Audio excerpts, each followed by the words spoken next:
So on our 2018 Tag XL Outback, we use the underbed storage quite a bit. NuCamp had installed a cup lift just to the right of the inside of each door, which was fine, except that my bad back, if I would try to use that, it would cause my back to spasm. So my solution was to create this handy loop along with the cane prop. And this worked fine up unless you bumped it and the bed would come slamming down, and hopefully your fingers were out of the way at the time that that would occur.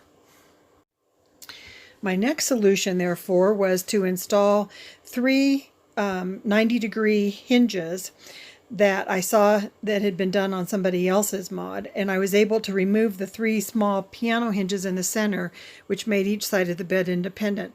And these worked really, really well, except you still had to use the prop to hold up the bed, or you had to hold up the bed yourself, which didn't solve the problem of it coming slamming down if you bumped it, or causing the back to spasm if you had to hold it up.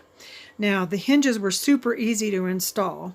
I put one on each end and one in the middle, and then I started reading about pneumatic lifts, and that's when I decided to install them.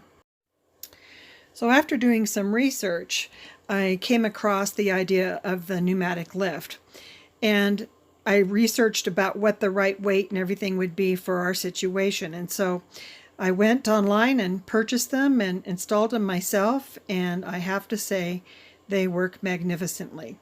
So I still use the strap to lift up the, pardon my focus there, to lift up the bed, but you can see that once I lift up the strap, the pneumatic lift takes all the weight on its own.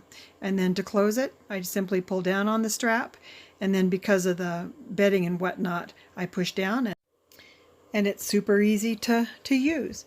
I did have to notch out in the support frame of the underbed storage to allow for the piston to drop and fall, flat. But other than that, that was the only modification I had to make, and it works great. So the hinge that I had used for the first part of my modification was a 90-degree surface mount hidden spring hinge for $6 for a pair, and I used obviously 3 of them. And then when I went to the pneumatic system, I ordered 2 pneumatic, there was a set of 2, and I ordered 2 of them from Amazon for $20. And then you have to use a bracket, 2 different types of bracket. And so they come 2-pack, and so 1 pack was for $10, and that's the one that you use on the top. And that was super easy to install. And then once you've got that one installed, you install the one that goes on the bottom.